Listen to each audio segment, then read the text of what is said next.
Just like that, it's time for our weekly roundup of all the things Lady just ain't gonna do this week. Number 1, move an infrastructure bill without voting rights. Well, there's a lot to say about this, but this week the Senate passed a $550 billion infrastructure bill and thumped their chests about bipartisanship, while the Free the People Act still lingers in negotiations. The very notion that voting rights should be tabled while we figure out how to build bridges and roads is just, well, you already know how I feel about this.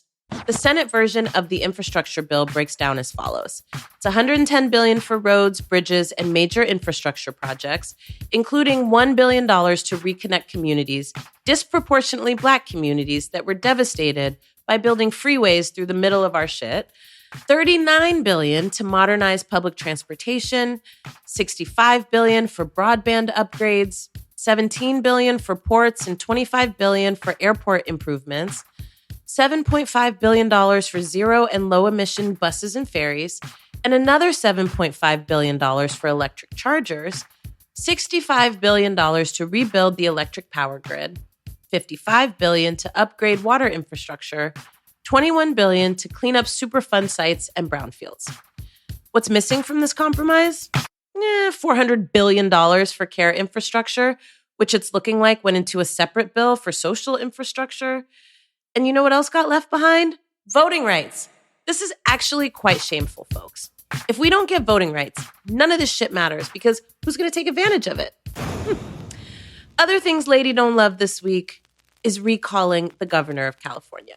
Now, I have been crowing about this for some time now, but let me just say, I love me some Chesa, even though I'm feeling a way about him right now, but that's a separate story.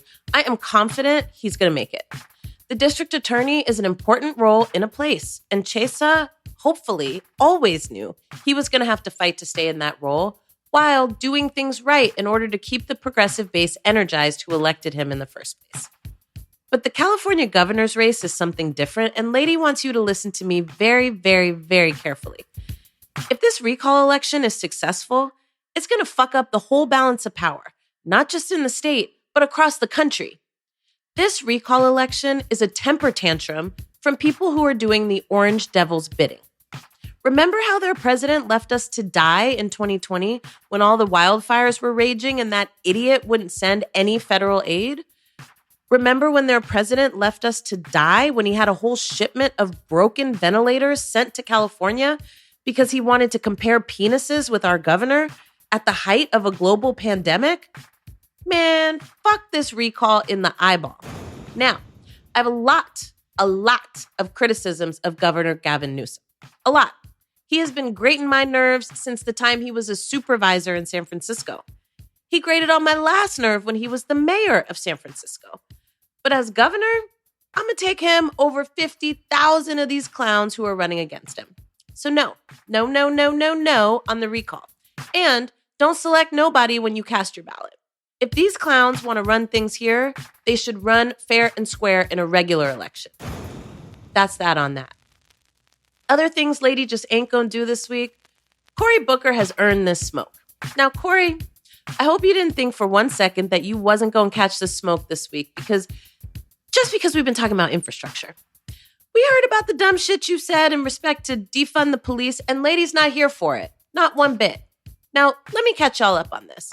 Senator Cory Booker, a member of the negotiating team for the basically dead police reform bill, stood his ass on the Senate floor this week and said, with respect to an amendment to the infrastructure bill that was introduced by Senator Tommy Tuberville from Alabama that would have cut federal funding to any jurisdiction that defunded the police. In a poor attempt at satire, Booker ranted, "I am so excited. This is perhaps the highlight of this long and painful and torturous night. This is a gift. If it wasn't complete abdication of Senate procedures and esteem, I would walk over there and hug my colleague from Alabama. There's some people who have said that there are members of this deliberative body that want to defund the police, to my horror. And now this senator has given us the gift that finally, once and for all, we can put to bed this scurrilous accusation that somebody in this great esteemed body would want to defund the police. Sure, he will see no political ads attacking anybody here over defund the police." Okay, Cory. Senator, we get it. And also, you couldn't have used your time to do or say anything else? Like nothing? Come on, man. We know you got jokes, but they don't know that. And furthermore, police reform is not a laughing matter. It's actually pretty serious that this senator would propose that any jurisdiction wanting to redirect funding from policing to shit we actually need would not get federal funding. And all present senators voted for the non-binding amendment, 99-0. Okay, y'all are some real cowards. Let me find out you start talking about how you're on record saying some shit like this when you campaign for your seat again. Quit playing and get to work, sir.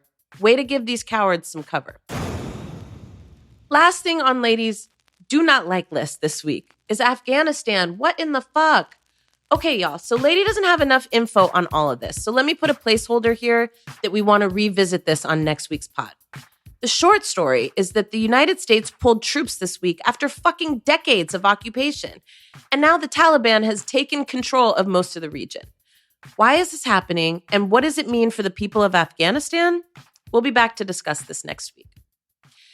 Let's get into the things that Lady wants more of this week. Number 1, nail art. So look, basically for this whole pandemic, your girl has been struggling with her nail game. And if it wasn't for Masako at Atomic Owl sending me press-ons, this femme has no idea what she would have done. But while the panini ain't over yet, we are not under stay-at-home orders again, and yet, and thus, in my travels this week, I am back with my number 1 New York nail artist, Lizzie Amado, at Nail It Good. And she always makes my nails look and feel like royalty. Head on over to my Instagram to check out the power of these nails. And if you're in New York, head on over to her Instagram and make an appointment today. Shout out to the Black women handling business. And thank you, Sugar, for giving me a sense of normalcy in this increasingly abnormal, really the fuck weird time in my life and all of our lives. So I appreciate you, sis. Other things Lady loves this week is Cuomo resigning. Okay, speaking of New York, last week we talked about the pending impeachment of New York Governor Andrew Cuomo, who was accused of sexually harassing more than a dozen women. Last week, Lady popped off predicting that he wouldn't resign because men have egos and they're serious. Well, Lady was wrong about him not resigning, but I wasn't wrong about his ego, child. Governor Cuomo has announced that he will resign in 2 weeks' time. And it looks like he struck a deal because it was also announced shortly thereafter that the state of New York would not pursue impeachment charges if he actually does resign in 2 weeks, like he said he would. Lady thinks this also means they got hella shit on this dude, so expect to hear a lot more about this case.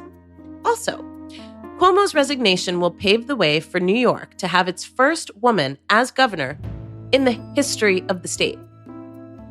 My God, y'all, it's 2021, but we'll take it in theory. Now, Lady will be back next week to talk about if we rock it with her or not. Last thing Lady loves this week is the idea that Alexandria Ocasio Cortez could challenge Chuck Schumer. Now, Lady must be in a New York state of mind because other things that Lady is loving this week is the notion that AOC could possibly challenge Senator Chuck Schumer when he's up for re-election next year. I'm here for it. Not only do I think she could win, I think she'd be a great senator. And it would be the biggest election of the year. Frankly, Chuck Schumer should step aside for her, but he won't because Democrats are too busy trying to maintain the moderate nature of the party. So run, AOC, run. We got you, girl.